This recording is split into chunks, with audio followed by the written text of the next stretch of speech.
Oui, il y a un carton qu'on n'a pas vu venir, c'est Les Dégains. En ce moment au cinéma, c'est adapté d'une web-série de Nono et Nordine. Ils ont 110 millions de vues sur YouTube.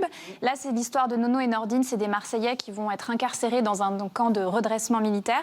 Le film cartonne, plus de 500 000 entrées, alors qu'ils ne sont que dans 130 salles, donc c'est très peu. J'ai rencontré les deux réalisateurs, Claude Zidi Junior et Cyril Drou, qui ont réalisé un beau pari. Les Dégains, c'est deux petits gars d'un quartier de Marseille, pas forcément le plus difficile, qui aimeraient être plus beaux que ce qu'ils ne le sont. Avoir de l'argent. Avoir de l'argent, et voilà, qui font leur petite magouille, mais qui se font jamais respecter. Oui. D'où le nom, Les Dégains, parce que dans le patois marseillais, être un dégain, ça veut dire être personne. C'est quoi ça? Ne me dis pas que depuis tout à l'heure tu joues à Pokémon. Tu joues à Pokémon depuis tout à l'heure? Oui, depuis tout à l'heure je joue à Pokémon. Là-bas j'ai capturé Radoudou, là-bas j'ai capturé Bulbizarre, là-bas Carapute, il y a Pikachu, il est juste là frérot. Mais il te manque pas une grosse paire de Pokéballs? Arrête, Tu veux vraiment que je t'écrase tes Pokéballs? Viens là. C'est vraiment un film avec leur code, leurs repères, leurs personnages. C'est pas des trentenaires qui jouent des gens de 20 ans. Là, c'est des gens de 20 ans qui s'adressent à des gens de 20 ans. Ce qui est assez rare au cinéma. Ce serait tellement réducteur de dire ce film-là ne s'adresse que par exemple, à un certain type de personne. Genre, ça ne ferait rire que les rebeux. Non, pas du tout. Le film, on a vu les avant-premières et même le succès du film.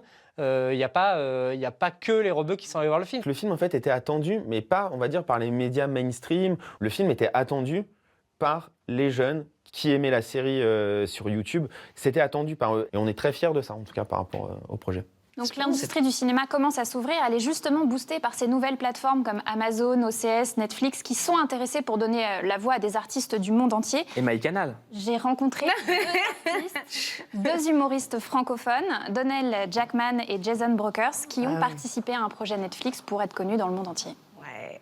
La plupart des rôles sont écrits pour des blancs, entre guillemets. Si par exemple tu es asiatique, on va te donner un rôle d'asiatique, on va pas te donner un rôle. Tu vois ce que je veux dire? Et c'est pareil quand t'es arabe, c'est pareil quand t'es noir. Regarder un artiste pour ce qu'il fait, là on a gagné. Là on a gagné quand on regarde plus sa couleur de peau ou ses origines ou quoi que ce soit. Si on regarde juste son travail et juste ça, là t'as tout gagné. Je vais pour le réveiller, tu vois, j'arrive dans sa chambre, Mike, réveille-toi, il se réveille, et il voit ça, il voit le feu, les flammes, et il a peur. Il me regarde comme ça avec de la peur dans les yeux, il me regarde, il fait « Mais on peut pas mourir ici, putain !» Donc le mec, il voulait bien mourir, mais pas ici, d'accord? Pas chez moi, alors je l'ai hébergé gratuitement, je veux dire, t'as pas payé, ça va. Tu vois, c'est pas grave. Le cinéma français, on va pas se mentir, quoi. C'est pas un cinéma qui est ouvert, c'est un cinéma qui est un cinéma de famille, c'est un cinéma de fils d'eux, de tout ça. Donc quand t'as aucune de ces clés-là, et si en plus t'es issu de ce qu'ils appellent les minorités visibles, c'est très très compliqué. On a beaucoup plus de chance, entre guillemets, de pouvoir montrer ce qu'on fait, parce que c'est surtout ça l'idée, c'est de montrer ce qu'on fait. Parce que ce qu'on fait, on le fait de toute façon. Le but, c'est qu'il y ait des gens qui voient notre travail et effectivement, ces plateformes, ça nous donne beaucoup plus d'ouverture. Évidemment, si ces plateformes investissent dans la diversité, c'est qu'il y a un enjeu. C'est des gens qui ont des vraies convictions. Hein. En tout cas, il y a un enjeu, il faut un gain d'abonnés considérable. J'ai rencontré Fabienne Schmitt, elle est chef du service média des Échos. L'idée derrière ça, évidemment, il y a un véritable enjeu business. Ces plateformes, aujourd'hui, elles sont récentes. Elles doivent se créer une place dans chaque pays dans lequel elles sont. Leur objectif dans tout ça, c'est d'avoir des programmes qui sont très concernants pour les populations auxquelles elles s'adressent dans chaque pays. Dans l'humour, il y a une grande diversité de profils et de personnalités. Et puis, souvent, les humoristes, localement, dans chaque pays, sont quand même très populaires, très appréciés. D'ailleurs, Netflix ne se contente pas juste de capter des spectacles d'humoristes. Il va même plus loin dans la démarche, puisque Gad Elmaleh est, par exemple, en train de produire une série pour Netflix. Donc, on voit bien qu'il y a une volonté de tisser des liens très forts avec ces humoristes pour essayer de capter un public beaucoup plus large qu'il n'a aujourd'hui. Aujourd'hui, le cinéma, très compliqué de monter un film, il faut attendre les chaînes de télé et tout ça. Aujourd'hui, tu as la possibilité, avec Netflix, non seulement de monter le film, et d'être vu dans le monde entier. Et MyCanal.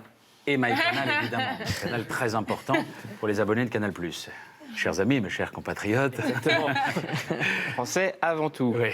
Ça dit quoi le succès de Qu'est-ce qu'on a fait, oh bon Dieu? Ça disait qu'il y avait une envie. Ça dit qu'on vit tous ensemble, ça dit que la France n'est pas raciste, ça dit qu'on est heureux de vivre tous ensemble et surtout ça dit n'ayez pas peur de l'autre.